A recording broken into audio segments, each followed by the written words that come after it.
Hi, I'm a recovering addict named Steve. This is the On Life's Terms adaptation of the Narcotics Anonymous book, Sponsorship. Note to the listener, this book frequently changes from narrative to first-person quotes.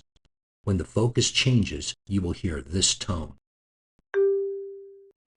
This installment is Chapter 2, Part 1. Chapter 2, To the Sponsee. Why Addicts Seek a Sponsor. We have learned from our experience as a fellowship that we need to do more than just attend Narcotics Anonymous meetings. The NA program teaches concepts and principles most of us were not conscious of during our active addiction. Now, newly clean and new to NA, we are in unfamiliar territory. Hearing other members share about working and practicing the steps and traditions, or developing a conscious contact with a higher power, may fill us with confusion and suspicion. We know it is not going to be easy to stop using drugs, but we did not realize that living a life of recovery would require so much work. These concepts may be contrary to our way of looking at the world. We may not want to learn how to live with integrity or to offer ourselves in selfless service to other addicts. All we want to do is stop hurting and end the awful cycle of despair and remorse caused by our disease. The last thing many of us expect to do or know how to do when we get clean is to work at this thing called recovery. When I first came into NA, I had no idea what the program could be. All I really wanted was to stop using. But over time, I read the steps, worked them with my sponsor, and did the same with the traditions. It was tough at first, but my sponsor, as well as the other recovering addicts I met, gave me unconditional love, encouragement, and shared their understanding of our program. And it has paid off. I have gotten so much more than just abstinence. Having a sponsor helps many of us learn about the NA program and gain insight into ourselves that would be difficult to achieve alone. A sponsor is someone with whom we can share our deep, dark secrets, and also someone who can share new ideas with us and offer us direction when we ask for it. This is true of those of us who are new to the program, as well as the member who has accumulated some clean time. Most importantly for many of us, our sponsor is the person we can call when we have the desire to use. I didn't wake up one day and say, "Hey, I think I would like to make my life a lot better by writing an inventory or making some amends or turning my will and life over to the care of my higher power," when I had never done any of those things before. I needed someone who was on the outside of my decision-making process to give me the push I needed in the right direction. I remember when I picked my first sponsor. I needed to find the one person I could trust 15 minutes before I used or 15 minutes after I got high. Who can I trust at that level? I didn't give a damn about the steps. I was supposed to go to jail for a long time. He told me, if you're supposed to go to jail, maybe that's where you're supposed to be. I meant to say, who asked you? But instead, I asked him to be my sponsor. I needed him to tell me that. It was exactly what I was looking for. Many of us choose our sponsors because of the honesty or depth of their sharing. We may share similar backgrounds or other traits, enabling us to trust the suggestions they offer. Sometimes we just have an intuitive sense that someone is the right sponsor for us. Frequently, a special bond forms, which may lead us to share a deep spiritual connection to our sponsor. I believe my sponsor today, and for 7 years so far, was sent by God. We met at a convention. She asked me to hang out with her, and we talked with each other all weekend. By Saturday morning, I knew that this was who I wanted to guide me through my recovery. Then, later that night, she boldly challenged me when I excused inappropriate behavior I had been tolerating for some time from a member of my support group. I was shocked. She hardly knew me. But in fact, she knew me better than anyone I had met. She is still the woman I most want to be like when I grow up. But I never want to dress like her.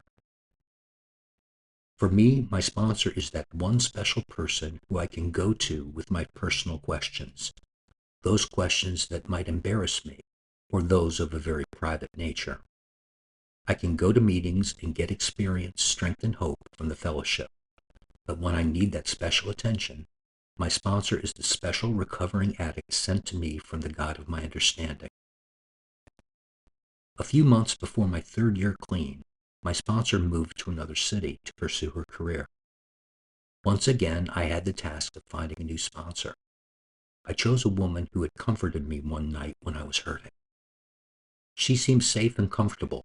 I didn't think about my decision beforehand. I just asked her if she'd work the steps and then asked her if she would be my sponsor. She was thrilled. When we are new to the program, a sponsor can often make it easier for us to get comfortable with becoming part of the NA Fellowship. Our sponsor can introduce us to other members who have more clean time or who have had similar life experiences. Working with a sponsor can help us to sort out aspects of the program that may be confusing to us. What kinds of things do we want to share in meetings, and what might be best discussed one-on-one? When are we ready to take on certain commitments, and so on? Developing a relationship with a sponsor can make us feel part of something larger than ourselves. I got clean in a small NA area. We only had 7 meetings at the time, so many of the members were very close. It was like this big family, and at first I felt like an outsider. My sponsor would invite me to join him whenever the group went out for coffee or to eat. He would always include me in their conversations. It was comforting, and I soon began to feel like I was part of the group. It was the first time I felt like I belonged. When I was new in NA, my sponsor invited me to a work meeting of the service committee that translates NA literature into our language. I went there and found that I liked that service and the people doing it. I became a regular member like my sponsor. I learned how to work together with others, and soon many of the people on the committee became my close friends. I felt that I was part of the fellowship and learned a lot about it. Sponsorship is as vital to members who have been clean for many years as to those who are new to the program. While the Narcotics Anonymous program may be simple, its principles have a richness that deepens as we mature in our recovery. Just as our disease can be progressive, so too can our recovery. The longer we stay clean and work the program, the more tools we have and the richer our spiritual life can become. As I continue to stay clean in NA, I have come to believe that one of my responsibilities in being a recovering addict is to grow by learning new ideas and trying them through action. The longer I stay clean, the more magical and mystical the steps become. It's like staring at the clouds and watching them turn into hundreds of faces and images. I see the steps like that, changing as I grow and evolve in my recovery. I'm going through the steps once again with my new sponsor, and I know it will be an exciting journey. I pray that I never see the steps or myself as a finished piece of work. When I was new in NA, I used to think of open-mindedness only in terms of my belief system. I was an evangelical atheist, and I had to work hard to listen with an open mind to what people shared in meetings. Now, years later, my sponsor has helped me to see that open-mindedness extends far beyond my ideas about God or a higher power, and into ideas about what makes me happy, what I want for myself, my dreams, and so on. I love my life today, and nothing about it is as I might have imagined or ordered up for myself had I not learned how to be open to new possibilities. Members with substantial clean time can find that they are as vulnerable as newcomers when facing some of life's uncertainties. Clean time does not always mean that a member grasps the principle of the NA program easily. Our disease does not go away, and we are not freed from life's problems simply because we have been clean for a certain number of years. Having a sponsor during difficult times can be invaluable. After 7 pretty solid years of working my program and the steps with a sponsor, I gradually, but eventually, stopped calling my sponsor. The next thing I know, I'm in a hotel room in a city known for glitter and gambling, with strangers who are getting high. All this happened with about 9 years clean, but I had no sponsor and obviously no program. I was truly lost. My sponsor, today, shared with me that my higher power really loves me and that I was the luckiest guy in the world to survive my gamble without disaster. There have been times in my recovery when I have felt lost or abandoned, or like I have lost my connection to God and NA. But I was taught the door is always open, and sometimes it's a sponsor or a very close friend who will take my hand and lead me back home. I have always responded best to the kindness and tenderness of people. I guess I just spent so much time in my using days beating myself up that when I arrived to NA completely beaten and downhearted, what I really needed was to feel loved and accepted, regardless of who I was or what I had done. Many members look to a sponsor for help with accepting the challenges and obstacles that sometimes confront us while learning how to live clean. A sponsor can offer us suggestions on how to deal with the wreckage of our past, as well as the challenges of our present. When my sister overdosed 5 months ago, I was devastated by the loss. My sponsor listened to my pain and made time for me when I was in need. We lived 400 miles away from each other, but when I would call him, it seemed like he was right next to me. He showed up unannounced at her funeral, just to be there for me. I know that dropping everything and getting on a plane to be there for someone is not in the job description of a sponsor, but I could never find the words to say how much it meant to have him near me then, and how much it helped me to get to the other side of my grief. I was facing financial disaster when my ex-wife sued me for past due child support. My sponsor helped me to recognize the importance of facing the past, making amends with financial restitution, and becoming freed for my future. Sharing intimately with another member who is like us reinforces the fact that the feelings and experiences we have are not so unique.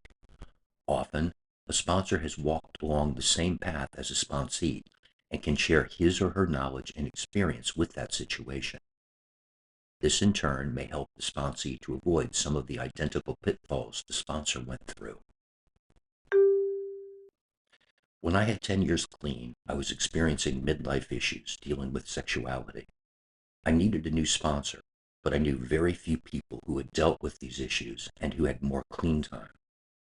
So I asked a woman who had a year less clean time, but was 10 years older than me, and who had just come through the same issues. She had looked for love in all the wrong places and had learned how to love responsibly. Sponsorship can play a crucial role in the second step. Many credit sponsorship as an important factor in coming to believe we could be restored to sanity. This is not to say that a sponsor is like a higher power, but that sponsorship helps guide us in our decision-making and self-understanding. Our sponsors can help us get better perspective on ourselves and our lives. This can be one of the benefits of having the same sponsor over a long period of time. As the years pass, they know us better and better. My sponsor helped me understand that unmanageability didn't just apply to outside things, but also to the way that I felt. She taught me about insanity and helped me to see where I was trying to do the same old, ineffective things to solve my problems. She did this in a loving way, without stepping on my toes. After many years clean, I got into a fist fight and subsequently became riddled with fear. I thought I had progressed beyond that kind of behavior. My sponsor reminded me that I continued to be a work in progress. He listened and nurtured me back to the steps. I found myself moving toward the solution and no longer lingering in the problem. My sponsor is the one who helps hold the spiritual flashlight for me. The reasons addicts seek sponsors are numerous. However, we find that what binds us together is that we are all seeking recovery. Many of us cherish our relationships in NA, and particularly our relationships with our sponsors, for the ways that they are sometimes distinct from our relationships outside the program. The spiritual principle of anonymity ensures that we are all equals inside the rooms of NA. The principles of our program can often help us to overcome and face our problems in a responsible and productive manner. We can stand together and know that we do not have to go through these challenges alone. Anonymity, the condition of bearing no name, is essential in my sponsorship relationships. A sound understanding of the 12th tradition means coming to understand anonymity on many levels. It must be important. Not only is it the spiritual foundation of all our principles, it's half our name. One is that we keep each other's secrets. Another, more important to me, is that we are all, in some senses, the same. My sponsor is not a better person or a better addict than I am. I have as much or more to learn from my sponsees as they have from me. This is the end of Chapter 2, Part 1. Sponsorship is continued in Chapter 2, Part 2. I'm a recovering addict named Steve. You can download a full PDF version of sponsorship at this address or by following the link in the description below. To purchase a copy of this book, or for free literature and to find a meeting in your area or online, go to na.org. That again is na.org. Please help me to carry the message to the addict who still suffers by liking or commenting on this video and subscribing to this channel. Even more importantly, please share this video with other addicts that we may reach as many as possible. Any feedback or suggestions you might have would be greatly appreciated. I can be reached at onlifestermsvid@gmail.com. Again, that is onlifestermsvid@gmail.com. Thanks again for listening, carrying the message, and keeping the promise alive.